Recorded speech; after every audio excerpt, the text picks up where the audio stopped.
With that, Representative Mueller, House File 1538 is the next bill on the agenda. And if you would come up, and we have a little change. We have Sarah Paul, who's going to co-present with you. And members, I'm going to try to do about 35 to 40 minutes for this. We have a little bit of a list of testifiers. So I want to make sure that everyone gets their say. I think we'll be just fine on time, but that's the chair's goal. And Representative Spencer-Muir, you do not have to go through the chair. You're just fine over there. Thank you. Thank you so much. Representative Mueller. Mr. Chair, before we do the discussion, I would like to move the DE2, please. How about if we move the bill first? Oh, how about you do that first? Thank you, Mr. Chair. Representative Mueller moves that House File 1538 be re-referred, oh, no, wait.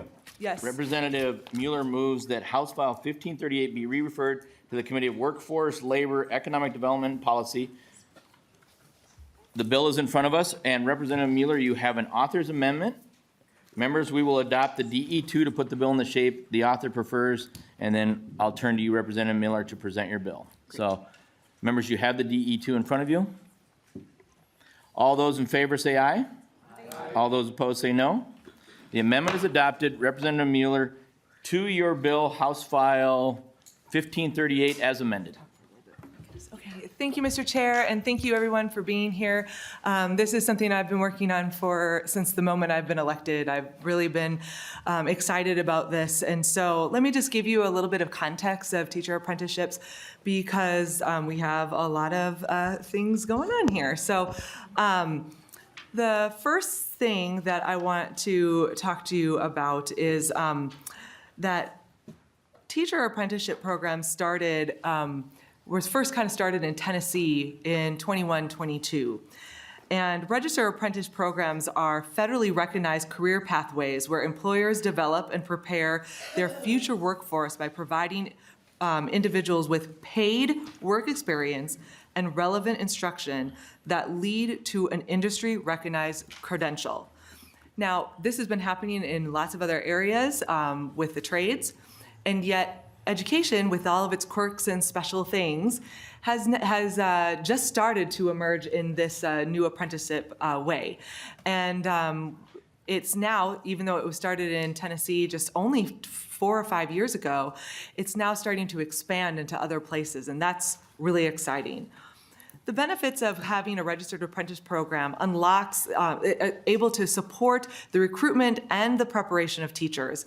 Federal and state workforce dollars and grants become available to support the programs, and teacher apprenticeship may also shorten the length of time it takes to complete certification, and because you're doing the actual real world in the classroom with the pedagogy lessons at the same time, which is really exciting. It also allows us to diversify the workforce. Teacher apprenticeship programs have the potential solution of diversifying K-12 teacher workforce if designed intentionally with that goal in mind. So I'm really excited to be able to share this bill with you.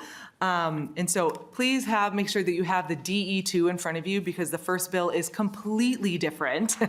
I was trying to get just like the train on the tracks and then we had a little bit more conversations. And so let me just kind of go through my actual bill real quickly. While I have been working on this issue for several years, this is the first time that I've been on the Jobs Committee. And when I saw in the Governor Walz's budget proposal that he wanted to use the DLI about $5, maybe $7 million to create a statewide registered teacher apprenticeship program, I jumped right on it because this is something that I've been working on for a long time. So what this is this funding would be used, as I'm trying to do this, recommends $5 million in fiscal year 2026 and $2 million in fiscal 2027. Currently, right now, those spots are blank right now because we're still just working on it, all right? From the Workforce Development Fund to support establishment of a statewide registered teacher apprenticeship program. Funds will be used to support the development of a statewide registered teacher apprenticeship program and joint apprenticeship training committee, JATC. And if you look at the bill, it actually explains who would be on the JATC. And I've worked really hard with a lot of stakeholders to, and of course, it's not going to be right in front of me. I've worked really hard to try to make sure that we have included as many people as possible. I want to share with you, there's just a couple of differences that are between the governor's bill and my bill, and then I would like to turn it over to my testifiers. So thank you very much for your indulgence, guys. So currently, my bill appropriates money to DOE for the JATC.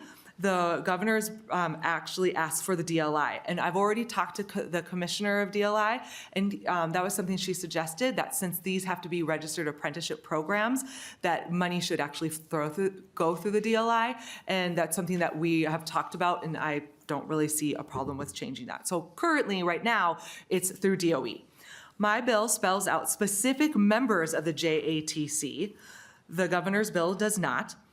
My bill requires that the program must include involvement by our school district, structured on-the-job training, instruction from a training program developed by Pelsby, structured wage increase for participants, and a training program that results in Pelsby Tier 3 licensure. Now, in order to be a registered teacher apprentice program, in order to be a registered apprentice program at all, you have to have the 5 qualities listed in the bill. In the bill, they have it, and I'm just gonna, we're gonna dig through it, it's gonna happen.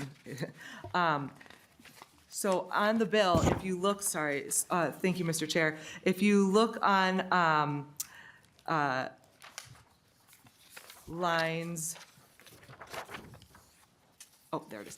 If you look on lines 1.21 through 2.5, those are the requirements that a joint apprentice, that an apprenticeship program has to have to be federally recognized.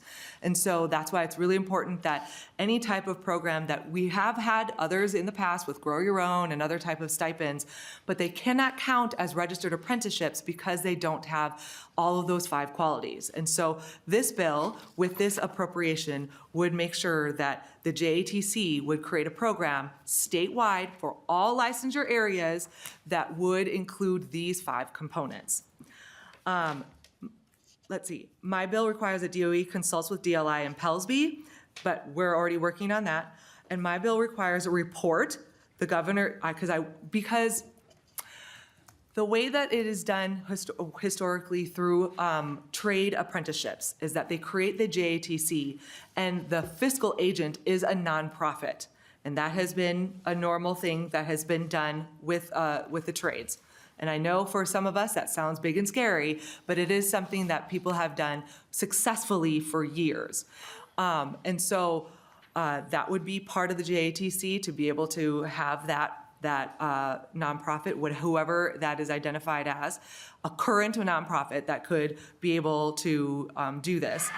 And because I want to make sure that we are still that we are ensuring they're doing what they're supposed to be doing, spending the money in a way that makes sense, and that they're getting people through the program, I want to make sure there is a legislative report. And then the governor includes specific language prohibiting the money from being used as wages and prohibiting costs to the apprenticeships that my bill currently does not have. And so I'm still in conversation with with DLI, but what we have in the DE2 is much closer to what I had in the original bill. And so now, Mr. Chair, I have lots of testifiers and I know I'm rambling because I'm so excited about this, but I'd be really excited for you guys to hear our excellent testifiers. And thank you, Representative Mueller. And with that, let's go to Superintendent Paul for your testimony. If you'd state your name for the record and please begin your testimony. All right, Sarah Paul, Superintendent with North Branch Area Public Schools, and thank you, Chair Kreshaw, for the opportunity to testify, and thank you all for the opportunity to share our perspective. As I mentioned, Sarah Paul, Superintendent with North Branch Area Public Schools, and I also am a member of the Department of Labor and Industry Apprenticeship Advisory Committee, and I'm also here, more importantly, representing a cohort of rural school districts. I really appreciated hearing the testimony of Superintendent Dowd and acknowledging her leadership in being the first Metro apprenticeship program, registered apprenticeship program. And I love the language that people are understanding that registered apprenticeship program is something different. I love all the Grow Your Own programs that we have in the state. Registered teacher apprenticeship programs are different. North Branch took the lead on being the first rural school district to be a sponsor of registered apprenticeship programs. So I wear a sponsor hat and a school district hat, and part of the importance of that is talking first of all about our first year that we had our cohort of registered apprenticeships go through and are in implementation. Our North Branch apprentices are 100% of them are on track to get their degree in June of next year, 100%. In our cohort overall, because the thing you're going to hear from me that's really important is that it takes a cohort of school districts to partner to offer these opportunities in rural districts. As Superintendent Dowd shared, her perspective is a little bit different from a metro perspective. Ours is a little different from rural perspectives, and I think you've heard some good examples of that from previous testifiers, that a district, we have a letter that you're going to be getting that is going to walk through what we're asking for as part of this bill, because you'll see all the signatures of the districts so far that are already committed to this partnership. Some need one apprentice. They have not had a licensed teacher in their special education program for years. And this is a huge opportunity to say we have paraprofessionals that have been invested and so excited to get a teacher license, and testifiers previously shared what some of those barriers were. This gives that opportunity across greater Minnesota to be part of a bigger network of districts so that they can have access to a high-quality program and get that teaching license that they've dreamed of having. So it is a little bit different when we're talking about greater Minnesota, but the heart of the why is there. I chose not to put my slides up because you're going to see them all here. I tried to provide enough slides that you can walk through on your own and kind of see the story building. But I think that I'm hearing that there's been a really good understanding that registered teachers apprenticeships are different. In this letter that's signed by the initial 10 districts, you're going to see that we're asking for approximately $1.65 million over each year, and that's to fund 35 registered apprenticeships. And one thing that we wanted to bring to you was that you're not going to see an administrative cost in here. That is funding that's going directly to share in the cost of this innovation. Approximately $20,000 is what it takes for an apprentice to go to college. So this would be an allocation of $10,000 to go to each apprentice. It also, as a school district, approximately across our districts, it takes $60,000 to fund this position. It's coming in at half of that cost. So we're trying to partner because we know that we have to provide a sustainable model for this to be something that we carry forward, but innovation takes investment. Our school district as a sponsor and as a district having apprentices, we didn't get any funding last year, but we made it happen. That's what we're doing with other districts that have a critical need to have that embedded training, that you're earning more money on your wage. Your hourly wage goes up as you get closer to your degree. There's some built-in incentives, and it's working. It's funding something in action that's working today instead of putting more money into planning things. That it's a both and piece, but for us, we just want to make sure to share the story of fund what works. Let us scale this model across greater Minnesota, replicate what happened in our first cohort, replicate it in a second cohort, because we're excited for you to see in the video that is attached in the presentation. You can hear from our journey teachers. They're coming alive in their profession because for 2 years, they get to work with somebody and be part of their story. You have an apprentice that is committed to working in a school culture that invests in people to grow and be better. And so with that, a lot of what you're hearing here is about why this local component that is paired with having to partner with school districts to offer programming with a licensure program is partnership, and you got to have shared commitments around that. And then, as Superintendent Dow shared, we're independent school districts. We have relationships with our local unions. We have relationships with our staff that have to be cultivated and agreed upon, and they don't look exactly the same in each school district. And so we're looking for this coordinated uniqueness support, which the letter lays out in more detail. And I would just like to pass it off to Chair McMillan. You'll hear in the video, he says it takes courage to innovate. Our school board and school boards across the state are innovators. They want to bring forward lasting solutions, and so I want to make sure to give an opportunity to share his perspective. Very good. And thank you, Superintendent Paul. And members, there is a video that has been submitted, and we'll get that out to you, and thank you for the slides. Mr. McMillan, if you could be brief, and then I want to get to the rest of testifiers. So go ahead and state your name for the record and begin. So, my name is Tim McMillan. I'm the school board chair in North Branch, Minnesota. So, I hope I can bring as much passion as Superintendent Paul did to her testimony, and I want to thank Representative Mueller for sponsoring Bill 1538. And what we heard today should not be ignored by Mr. Chambers. I think what you've heard from his testimony is a true testament of what we see your decision-making and how it impacts people's lives. And we have 9 of those people in North Branch that are underneath our existing cohort. And as you can see, your decision-making really does affect people. And Mr. Chambers really spoke eloquently to that today.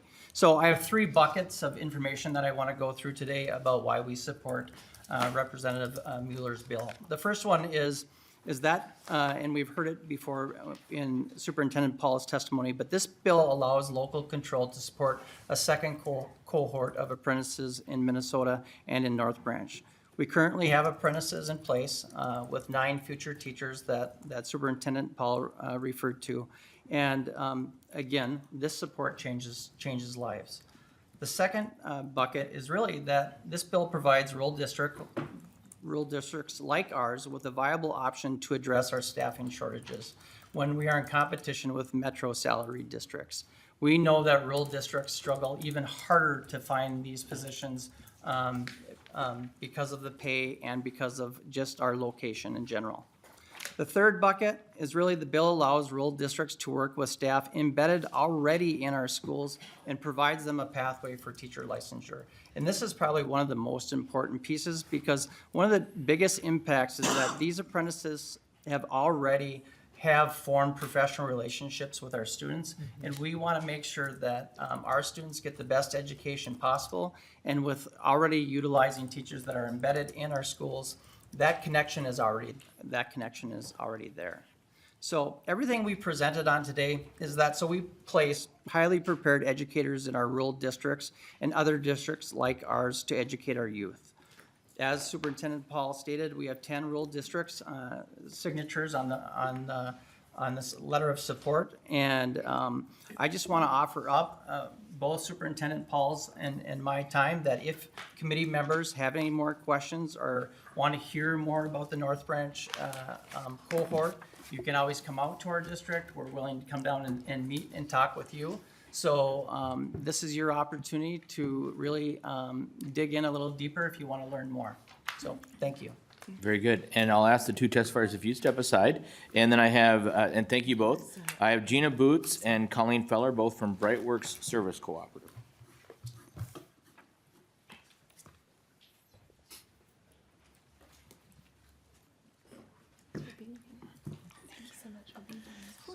Ms. Boots, if you'd start your testimony and state your name for the record.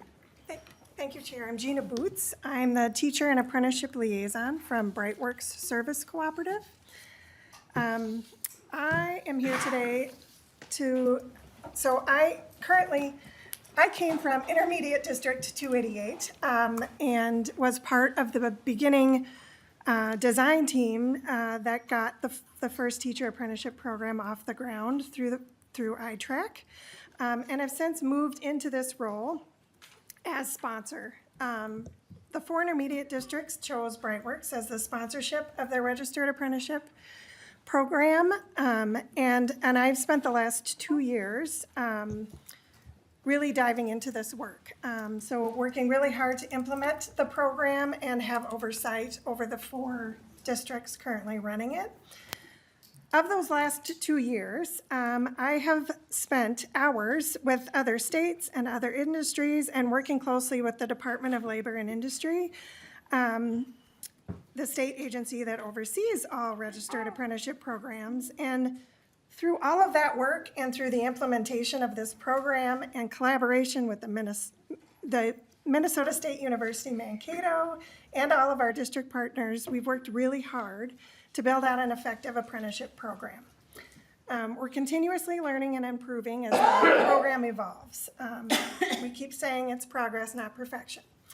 And I have worked also with many districts that have received planning grants to develop their own apprenticeship programs. So you're going to hear from St. Thomas University, who's partnered with St. Paul Public Schools in Spring Lake Park to do special ed and elementary ABS programs, as well as the goal to launch programs that have a goal to launch in the fall under Brightworks sponsorship, which is Wilmer Public Schools, who's partnered with Southwest State University for a dual licensure elementary education and ABS degree, and multiple districts from across the state, from rural districts like Warren, Alvarado, Oslo, to North St. Paul, Maplewood, Oakdale. There's 5 to 7 districts right now that we're working with that are partnering with the University of Minnesota and 4 of their campuses from Duluth, Morris, Twin Cities, and Crookston. I've met with many districts and charter schools across the state that grows by the week, interested in joining existing registered apprenticeship programs or develop their own. I love the teaching profession, and I left a job I adored to move into this role because I believe in this pathway not only to increase the teacher pipeline, but increase retention of our teachers. And as a school administrator, I know the strain that staffing shortages put on all levels of a school system. So districts need added pathways to teaching and lack the capacity to do all of this on their own, which you've heard today. Apprenticeship is new to teaching, as we've heard, but it's not new to the state of Minnesota. And I've spent hours learning from all of those other industries and other states that are trying to get this off the ground. And so therefore, Brightworks has stepped forward as a statewide sponsor. And we have launched our Joint Apprenticeship Training Committee with the guidance from the Department of Labor and Industry, which is made up of 50%, well, you have it in front of you, 50% union and 50% management. And we have metro and rural representation on that committee. We have received a grant to build out pre-apprenticeship programming to increase access to candidates needing that 0 to 60 credits that is needed in order to enter into an apprenticeship program. And we are working to collaborate with the DLI and local workforce boards to get WIOA funds and access to those. We have multiple meetings with the University of North Dakota. And Ms. Boots, could you get to a close? Sorry. I know you have a lot, and we have a lot in front of us. That's okay, and it's okay.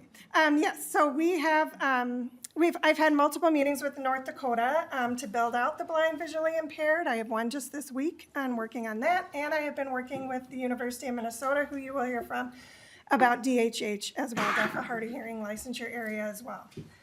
So statewide sponsorship brings sustainability for both fidelity of programming and funding through systemization. And I would propose that we utilize what's in the governor's budget and other industries for the last 80 to 100 years, and structuring it through a formula basis like the National Education Apprenticeship Intermediary does. They tie the funding to a registered apprentice, to each registered apprentice, and so it would be a per funding thing. So for a metro district that might have 1 apprentice, they would get the funding times 1 on that tuition and stipend support. If one that has 6, they'd get it times 6. But the funds flow through a JATC as it does through other industries and has been for a very long time. And I will leave it at that, so apologies. Thank you.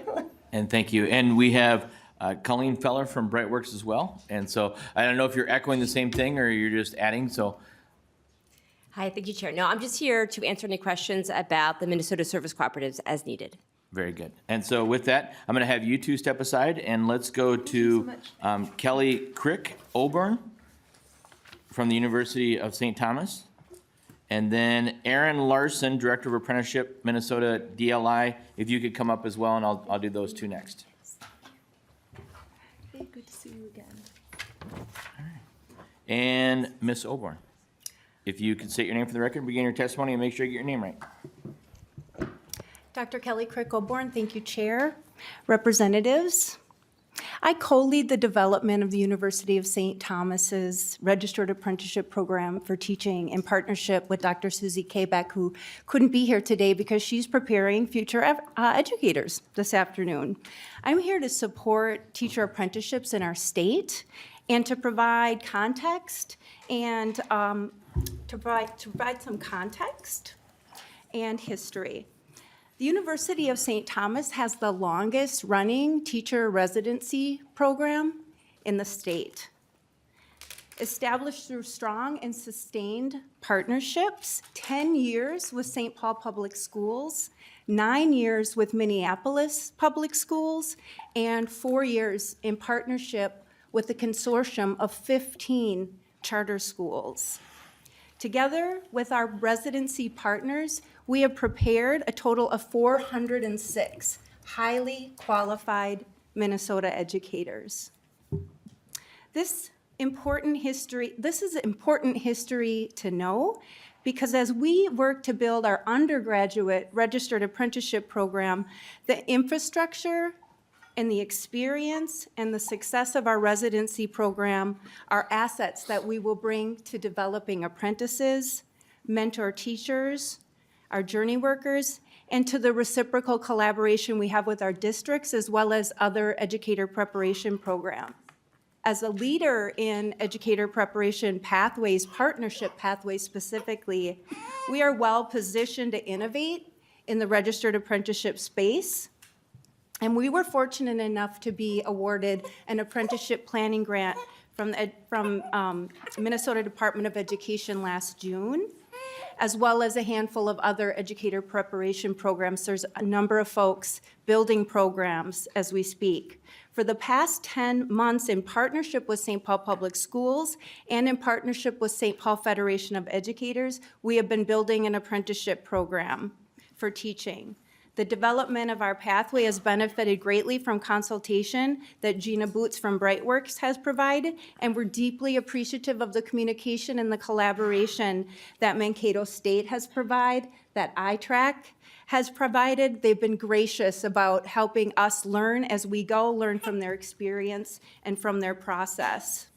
University of St. Thomas's AA to BS undergraduate apprenticeship program will fill a critical need and fill a critical gap, removing barriers and increasing access for working adults, paraprofessionals, and other non-licensed staff in St. Paul schools who are aspiring educators to pursue their undergrad degree and teaching license. To date, 95 St. Paul Public School staff members, non-licensed staff members, are interested in this pathway. For our partner, St. Paul Public Schools, it's not financially tenable to maintain both a robust graduate residency program and simultaneously launch a pilot undergraduate apprenticeship program. Today, I'm asking you to support funding for statewide coordination of equitable distribution of funds for registered apprenticeship programs without reducing ongoing support for existing, well-established, and highly successful residency programs as we have at St. Thomas, including those that support charter schools. Both residencies and apprenticeships are critically needed to meet Minnesota workforce needs. Thank you. And thank you for your testimony. Thank you. And Ms. Larson, Director of Apprenticeship, Minnesota Department of Labor and Industry. Mr. Chair and members of the committee, thank you for the opportunity to testify today regarding House File 1538. My name is Erin Larson. I direct the Apprenticeship Division at the Minnesota Department of Labor and Industry. First, I want to thank Representative Mueller for meeting with Commissioner Nicole Blissenbach and me yesterday. We appreciate and share that we share the same goal of creating additional pathways into the teaching profession and agree that registered apprenticeship for teachers are a successful model to bring more highly skilled individuals into the profession.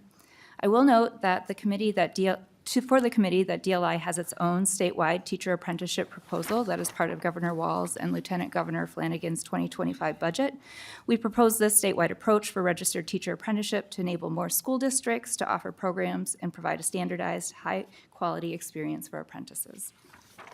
For committee members who may be unfamiliar with registered apprenticeship is a time-tested, employment-based training system that combines on-the-job instruction, related classroom instruction, and that on-the-job learning happens under the support of a mentor or a journey worker. Apprentices are paid a progressive wage scale as they gain new skills, and they're supervised, like I mentioned, by a mentor at the work site. At the completion of their program, apprentices earn a nationally recognized credential for their occupation. Currently, Minnesota has more than 11,000 active registered apprentices across the state in more than 200 programs. DLI has registered 3 teacher apprenticeship programs that are currently serving 45 apprentices. Apprentices in these programs earn special education licenses upon completion. Additional occupations, as you've heard, and additional licensure areas can and likely will be included in registered teacher apprenticeships in the future. Registered teacher apprenticeship programs for K-12 education require 6,000 hours of on-the-job learning and at least 144 hours of classroom instruction each year. Competencies for on-the-job learning are based on the Minnesota Professional Educators and Licensing Standard Boards, or PELSB's 2023 Standards of Effective Practice. Related classroom instruction is provided by a PELSB-approved teacher preparation program to ensure the completion of that apprentices, when they complete their program, receive their Tier 3 teacher licensure. Returning to the bill, because DLI is responsible for regulating registered apprenticeship programs in Minnesota and ensuring compliance with state and federal regulations, one change we would like to recommend to House File 1538 is that instead of appropriating funds to the Commissioner of Education, the bill instead appropriates funds to the Commissioner of Labor and Industry. Administering grant funding with DLI would streamline processes for registered teacher apprenticeship programs, ensure program compliance with state and federal regulations, and increase access to technical assistance from our office. We look forward to continued conversation with Representative Mueller about House File 1538 and approaches to growing and sustaining registered teacher apprenticeship programs in Minnesota. I appreciate the opportunity to testify today, and I'm available for any questions.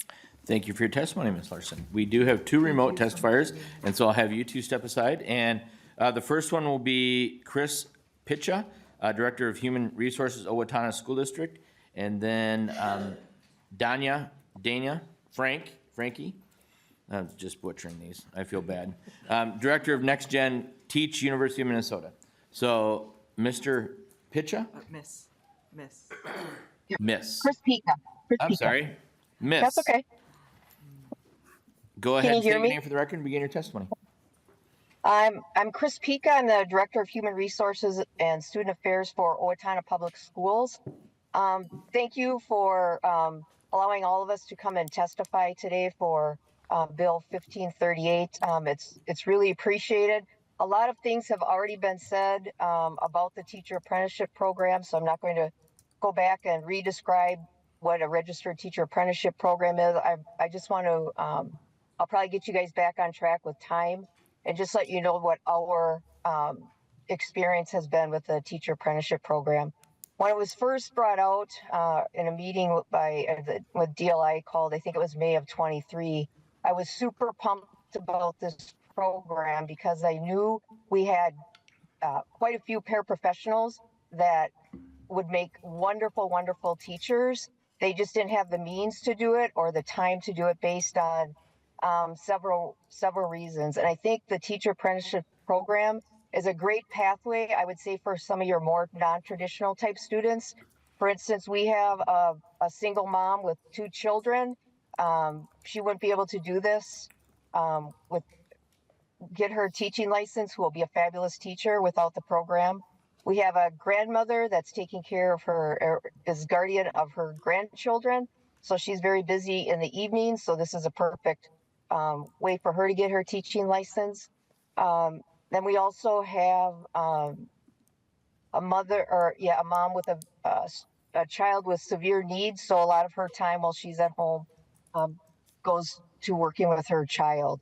So this is a great experience for these individuals. It provides a lot of collaboration with the Journey teachers. It provides a lot of collaboration between the apprentices. And our setup is a little bit different than some of the other apprentice programs. We have 1 Journey teacher per 2 apprentices, which after many discussions with the Journey teachers, the apprentices, and the staff at MSU Mankato, they said it's a great model because they can turn to each other if they need some assistance or if they need working together on a project. It has been wonderful, and they have they take their courses in a conference room right across from my office, and I see them so hard at work. I go in and say hi. They are smiling. They are so, so appreciative of this program. Every time I see one, they say thank you, thank you, thank you, even though I was just part of the design team and got it up and running. But one of the reasons we are all here is, at least in our district, and I guess Owatonna, you could say we're an outstate district, is right now with the unavailability of funds or the high competitiveness for grants. Um, I don't know how our program could be sustainable year after year without some funding. We fund the wages for the apprentices, and right now we are using a partial grant through MSU, I think for the spring semester to help with the tuition. But after that, then the district will have to find funds to fund both the tuition and the wages. So it'd be much appreciated, we'd be much appreciated if we can get some funding through this bill. And thank Thank you, you. Ms. Pika, for Yes. your testimony. And next we'll go to, I believe, Ms. Frankie, Director of Next Gen Teach, University of Minnesota. Good afternoon, Chair Kreshaw and Representative Mueller and members of the committee. My name is Danae Franke, and I am the Director of Next Gen Teach at the University of Minnesota in the College of Education and Human Development. I'm here in support of House File 1538 as it relates to funding teacher apprenticeships as a pathway to teacher licensure in the state of Minnesota. Given the critical need to recruit, prepare, and retain special education teachers in our state, I've been working for the past year to launch a teacher apprenticeship model with the university's 4 campuses, Crookston, Duluth, Morris, and Twin Cities, and 7 urban and rural district partners to launch our first cohort the fall of 2025 in academic behavior strategists and early childhood special education with Brightworks as our sponsor. As the related technical instruction provider, I fully believe this model can be a solution to our devastating teacher shortage in special education across the entire state. In the past year, I've been able to meet with paraprofessionals from communities such as Warren, Alvarado, Oslo, district leaders, and special education cooperatives from the Morris area, and potential candidates from many of our urban districts such as Columbia Heights, Hopkins, North St. Paul, Maplewood, Oakdale. In all of these communities, there are several highly qualified working professionals that are interested in getting their special education teaching license, but the barriers of time and money continue to interfere with their desires. The apprenticeship model allows candidates to continue working and being paid as apprentices in schools while they meet the requirements needed to attain a Tier 3 teaching license and a bachelor's degree from an approved provider. In this model, they get to work, learn, and immediately apply what they're learning in schools in real time with real kids in their own communities. The leaders that I've collaborated with are really excited about this model as it is a workforce strategy that's a pipeline to fill needed paraprofessional positions and then special education teaching positions while also creating teacher leaders as journey workers. Finally, I'll add that funding this model across the state is extremely important to all of our communities. The rural districts I've been working with are frankly desperate to fill their positions in special ed. They just do not have a pipeline of folks with the resources needed to attain their teaching license. Supporting this district serving model will allow us to meet the critical needs we have in special education for students and families in communities of all sizes across our state. Thank you, Chair Kreshaw, Representative Mueller, and members of the committee. And thank you, Ms. Franke. I want to make sure I got that right. Perfect. I don't always get them well, but thank you very much for your testimony. And with that, members, that concludes the list of testifiers. I'm going to go to member questions, and I have Representative Sensor-Mira. You're first. And I'll come back around. Representative Clardy, you're a co-author on the bill, and you're also you have a bill with a, did you want to make any comments before I move on? Just briefly, I think it's a great bill. I really like that you're enforcing the importance of, a qualified apprenticeship program. So thanks for bringing the bill. Thank you. And with that, I'll come over to Chair Joachim. I do have Sensor-Mira on the list, but give her a little bit of time. So Chair Joachim. Thank you. Actually, I have a question, and I'm not sure, is Superintendent Dowd still here? Superintendent Dowd, if you'd come up to the Yeah. test fire stand, please. Okay, she can go over here. It's okay. Since we have somebody that's helping run one in the school, I think you could answer this question for me too. I know, having had a spouse in education for 30-plus years, he's had plenty of student teachers. I know that program's usually 10 to 12 weeks long, and most of the time, those teachers don't get any training on how to be a mentor teacher with student teachers in the classroom. Sometimes they do. But this program's really different with 6,000 hours in the classroom. Do the Journey teachers get some special training? Because that's one of the concerns I have. I'm glad it's looking like it's going through Dolly, because that piece would really be missing. 6,000 hours is a lot different than 400. Superintendent Dowd. Thank you, Chair. Yes, it is critical that they work together. So they also meet with the university and their apprentice together to support the content that the apprentices are going through, and then being able to implement it in the classroom, give coaching for that immediate feedback. And so it is a collaborative event with both the journey worker and the apprentice, and that's in all of the registered apprenticeship models. Chair Joachim? No further? Representative Sensor-Muir, and we'll speak quietly. Thank you. Thank you, Mr. Chair. My apologies. I don't know if this was asked while I was out, but I have one question for the author and then another question. So for the author, for what you are imagining for the program, I know that it's a partnership between university, between Dolly, between the school district, and then obviously the apprentice. Who would the funding go towards? Like, would it go towards all of those entities? Would it go towards one of the entities? Representative Mueller. Thank you, Mr. Chair, and thank you, Representative Sensor-Muir. So I have, as I've been doing a lot of research, each state does this very differently. Like Tennessee just bolstered their Grow Your Own. And so with Minnesota having such a strong apprenticeship model already in other trades and other vocations, we were taking that same model approach. And so the funding would be, the fiscal agent would be that nonprofit that makes sure it's a third party, make sure it's something that is able to look at things with, authenticity and fidelity. And then the JATC would decide how they would allocate the funds to make sure that it goes to the districts where they need to make sure that each cohort was paid for their tuition, for their for any of their extra training and all of those things. Now, I will say, we do have two experts right here, and they would be able to explain in more detail on how it practically works now. The JATC that would be created for the statewide program would have to go and kind of wrestle through all of those details. Mr. Chair. Representative Sensor-Muir, did you want one of the testifiers to answer as well? I guess you have the testifiers have anything to add. Would love to hear. Thank you, Mr. Chair. Great. Thank you, Chair. One thing I just think is important to set the context is that to bring these programs forward currently, you need to get approval from PELSB first for the licensure program. So in our case, Minnesota State Mankato worked with PELSB to make sure that their program could be approved to be run as a registered teacher apprenticeship program.